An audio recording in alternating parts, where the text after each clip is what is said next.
بله. سلام. سلام سلام. شما همسایه جدید هستید؟ آره ما جدیدیم. بفرمایید. تازه آمدید نه؟ آره. پول چوکیدار ندارید؟ چوکیداری چی؟ آره. من چوکیدار هستم کوچه. چوکیداری تو؟ آره. پولی چی میخوایی؟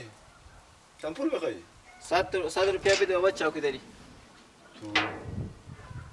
تو چی رقم چوکیداری که؟ تو نام تو چیه؟ نام از من؟ یعقوب علی. یعقوب علی. آره. یعقوب علی. خب. بده 100 روپیه. 100 روپیه چی بدم؟ تو چی رقم چوکیداری که؟ ولی خب نوسه سنه واقعا موتور چرا دیر دادم بود. خب چوکیداری موتور نداره بود. چوکیداری موتور نداره خاطر برده بود. آره. او که چوکیداری که نه این دفعه تو بذاری که ببره. خب موتور یک قیمت داره. ماشین یک قیمت داره. خود کوچه یک قیمت داره. آره. تو اینا لب 100 روپیه بده برای چوکیداری من چوکیدار کوچه هستم خب. آره موتور اگر موتور داری ماشین داری از موتور 200 روپیه خب. از موتور 200 روپیه با چوکیداری از ماشین 400 روپیه. من موتور دارم نه موتور. خب 100 روپیه بدی. ای بچه بدم ما کوچه را خود دوست نمیبری. کوچه را ما چوکیدار هستم. تو چوکیدار دیگه. اون سه واقعا خود موتور چرا برد خود تو چوکیدار بدی خود نذار دادی. پولش میداد ما چوکیدار. حالا ما از کوچه تو رو بدم کوچه را خود دوست نمیبری ما اینجا خانه دارم که نه موتور دارم نه ماشین. خب 100 روپیه بده با چوکیداری موتور اون کوچه. 100 روپیه ما دادن نمیتونم. بده 100 روپیه بده. 100 روپیه. تو چرا خم همسایه هستی؟ خب ما چوکیدار کوچه هستم. من همسایه میام بر خرید یه چیزام ندارم موتور داشتم سودا کردم میره خریدم موتور شدم. ولی موتور شو خریدی هستی؟ موتور پاک شده سودا کردیم نمیره خریدم. ما تو رو میشم. خواسته ما از پیش چوکیداری کوچه کم بیدار روپیه. چوکیدار کسی هست ما وقتی موتور خریدم تو رو وقت پول چرا میدم؟ تو موتور باش سوا تو رو چوکیدار 100 روپیه با چوکیداری کوچه بدی.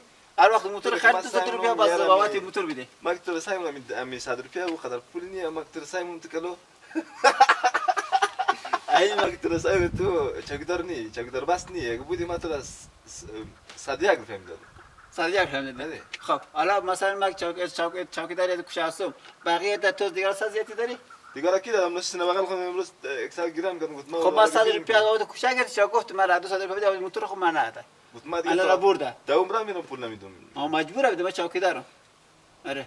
تو رم پول خود بیدی دوزا پول موتور دوزا بیدی پول تو رو بیدی. پاکش دوزی در موتور دوزا ندی 200 روپیه بدی.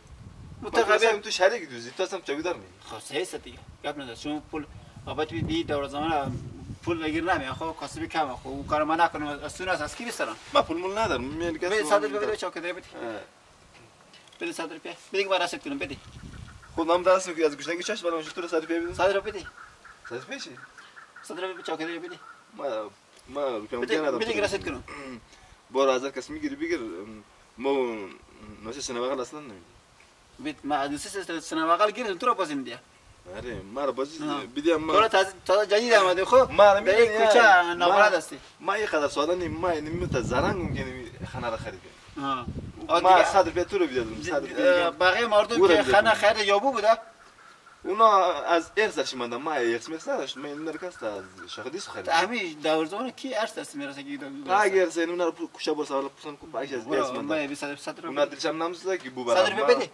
ما اشخ ناخون خود 100 روپیه بده چوکیداری بده 100 روپیه ندارم با خود مشاش چوکیداری خود خورم میدم چقدر گوشته ای تو مثلا شاو خود ما چوکیداری خورم چقدر گوشته ای تو گوشته نیم زحمت بکشم خود ما این همه زحمت خود بکشم شاو چوکیداریش چیه شاو فوقشی زو 12 بیدار میشم خب صحیح است ما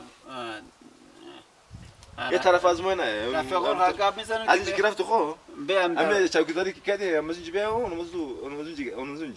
اما چوکیداری خود قط کو باز اینجا بور از اون بر باز اینجا چوکیداری شروع یعنی این طرف چوکیداری نکو ما رو پیا ندارم خب واسه یک امشب معظمت در خونجگه میگه خطر بود بازم نگوی چرا از چوکیدار نبودی اون طرف بخی آره ازولیاس خب رنگ مثلا رنگ هستم ولی ما روپیه ندارم مقصد تو رو میدیم خب این طرف بگوی اما نشتک بله ما کی صدیه گفتم میدم مقصد ازولیاس من نفهمیده بودم دیگه کی به تو باشه ولی سبایی بیا سبایی خاصه است خب صد باقی است خب از میل سوی تو باشه خداحافظ باشه خداحافظ شما بخیر بارید